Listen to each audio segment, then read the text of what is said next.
What up, crowdfunders? Salvador Briggman here. Welcome back to the Crowdfunding Demystified YouTube channel. And on this channel, I put out videos and educate about crowdfunding, raising money, getting funding for a startup venture, for an entrepreneurial venture, and really, how do you actually grow your business? How do you get an injection of cash or an injection of funding? And how do you use crowdfunding in order to sort of kindle that?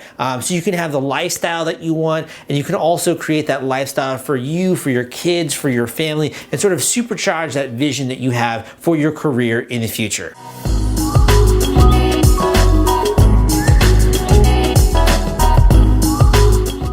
Okay, let's talk about crowdfunding for a business. There are two types of crowdfunding that you're going to want to use if you are interested in using this for your business. And I kind of want to cover these just to be comprehensive. Now, the majority of crowdfunding happens on Kickstarter and Indiegogo. This is what is called rewards-based crowdfunding. This is basically, I would say, the majority of business-related crowdfunding happens with rewards-based crowdfunding, and this happens on Kickstarter and Indiegogo. These are two major platforms out there, Kickstarter, Indiegogo, for rewards-based crowdfunding. I'll get into why that is in just a second, but at the same time, there's another type of crowdfunding that a lot of people are beginning to use when it comes to business crowdfunding. This is called equity crowdfunding. Now, I've actually written a book on both of these. I have a book called Equity Crowdfunding Explained, which you can search on Amazon. You also can get an Audible version. I also have a book on rewards-based crowdfunding called the Kickstarter Launch Formula, which goes into how to launch a Kickstarter campaign. So I'm pretty familiar with both of these forms of crowdfunding. And the basic difference here is that with equity crowdfunding, when you do a crowdfunding campaign, you have this goal, maybe you're trying to raise $100,000 or $500,000, and in exchange for getting this money from people, you're basically allowing them to invest in your company. So they're not actual backers of your project, they're actually investors in your company. So an equity crowdfunding campaign is literally exactly as it sounds. You're giving away equity, and people are becoming evangelists of your company, but they're also getting a share of ownership of your company. And there are different regulations that go into equity crowdfunding, like regulation crowdfunding, regulation A+. I have a very comprehensive video out there on equity crowdfunding, which I put out on YouTube. And I also, like I said, I wrote a book about this entire subject. With rewards-based crowdfunding, this is a little different because there are always obligations that come when you actually raise money. So with rewards-based crowdfunding, let's just say you launch a campaign on Kickstarter, you have a $40,000 or $50,000 goal, you end up actually exceeding the amount that you've raised, and you end up raising $1 million or $2 million on Kickstarter. What happens after that? Well, you don't just get to keep the money and like fly the cash to the Bahamas and chill on the beach and stuff like that. You have to deliver on the rewards that you've promised your backers. So basically, people come to this campaign, they see that if they pledge $50 or $100 or $200 to your campaign, they gain access to the initial prototype of the product, or they gain access to the ability to maybe sit in on a Skype call and to meet you in person or to do other stuff. It really varies from campaign to campaign. But basically, they're claiming a reward for that amount of money. This is why we call it rewards-based crowdfunding. In exchange for raising all of this cash, and you're getting, let's just say, 1,000 backers or hundreds of backers, they then get to claim these different rewards. And usually, you then have to ship out the product or the initial prototype or whatever it is you're creating. You have to ship out all of these to your backers, and that's really when the magic happens, because they can play around with this product, they can give you feedback, they can share it with their friends. You basically have a tribe of people that are bought into you, your vision, they've given you funding, they now actually have one of these products. It's sort of the beginning seed stage of growing a very powerful business. There are a few things that I want to cover here, namely, what are the common elements of both a rewards-based and equity campaign, but also who is this for? Who is this good for? Traditionally, the types of projects that are going to be doing crowdfunding are hardware products, fashion, gaming or board games. It's also really great if you have like a design product of some sort.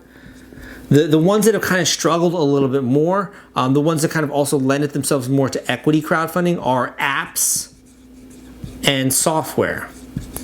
Now, apps and software have done pretty well with equity crowdfunding, but they kind of struggled, like I said, with rewards-based crowdfunding. But in terms of the type of business that you have, basically what you should be thinking is, if you have a business which is offering a product of some kind, if you're looking to start an online e-commerce store, or if you're looking to do something where you're basically shipping out a physical product like a board game, crowdfunding is a perfect match for you. If you're offering more of like a service, let's just say you're a coach or you're a consultant and you want to offer like coaching packages or consulting packages, crowdfunding is probably not going to be the best fit for you. It's usually a little bit more difficult when it comes to services. Now, there are other like hybrid businesses out there, like let's just say you're starting a food truck. I've seen some very successful food trucks that have raised money with Kickstarter and Indiegogo, but it's definitely not the norm.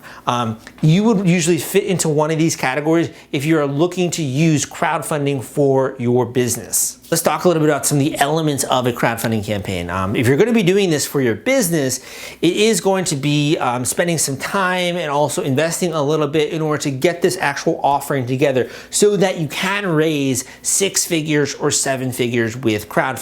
The first thing you're going to need, again, this is the same across both of these, is you're going to need a video.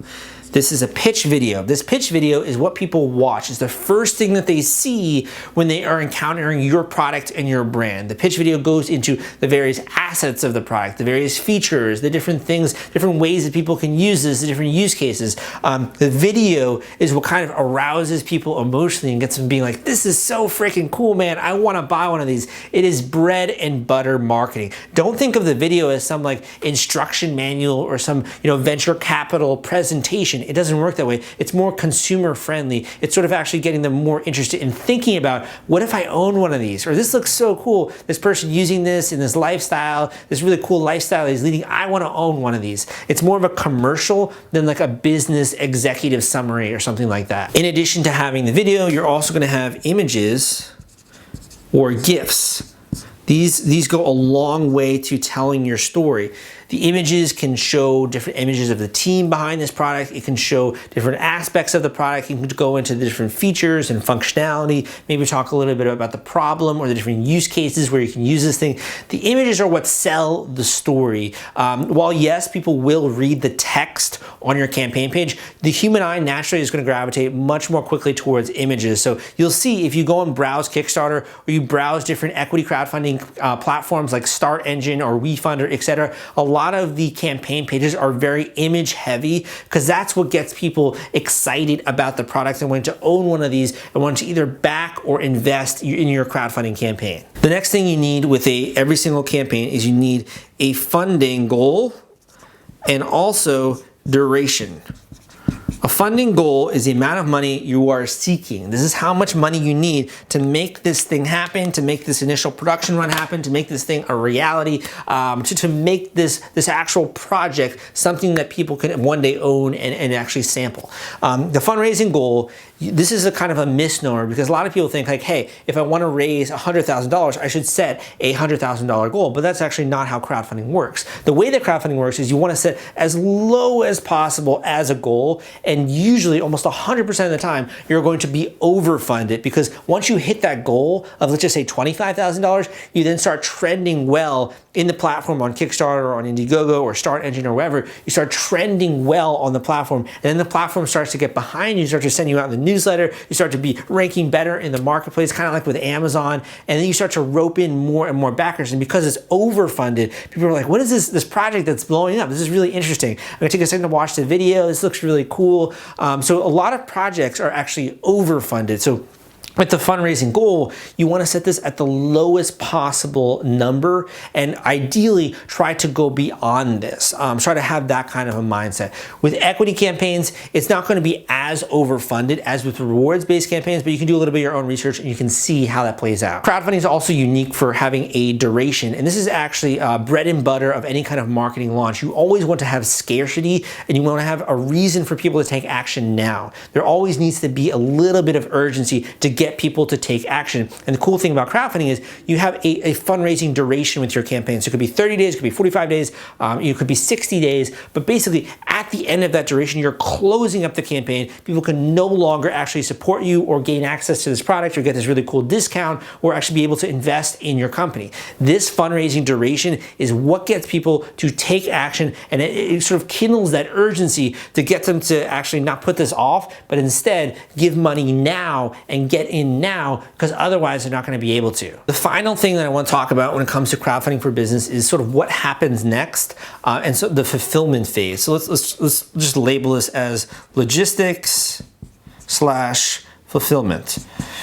After you raise money with Kickstarter, Indiegogo, or you do an equity campaign, you then have to ship out the products that you promise. You have to maybe do this internationally. Maybe you have to actually finally get these products manufactured and do the minimum order quantity. With an equity campaign, maybe you have to actually do some shareholder management and continue to communicate with them. But there is a little bit of hand-holding that comes after the campaign. A lot of people think like, hey, I just raised $1 million. That's the end of the process. But it's actually not. That's the beginning of the process, because after you get all that money into your bank account, then you go out there and you make this product, then it gets into the hands of people. Once it is in their hands, that is the end of the process with crowdfunding. And then you also start to get some of that initial more validation and feedback, and you can then have a customer for life. If they enjoy the product, they'll then buy other products, or if you're doing another campaign, they'll support that campaign. I hope you enjoyed this sort of crash course when it comes to crowdfunding for business, and specifically the types of businesses that I think would be a good fit for crowdfunding. I have tons of other video and tons of other content that go more nitty gritty into the different platforms,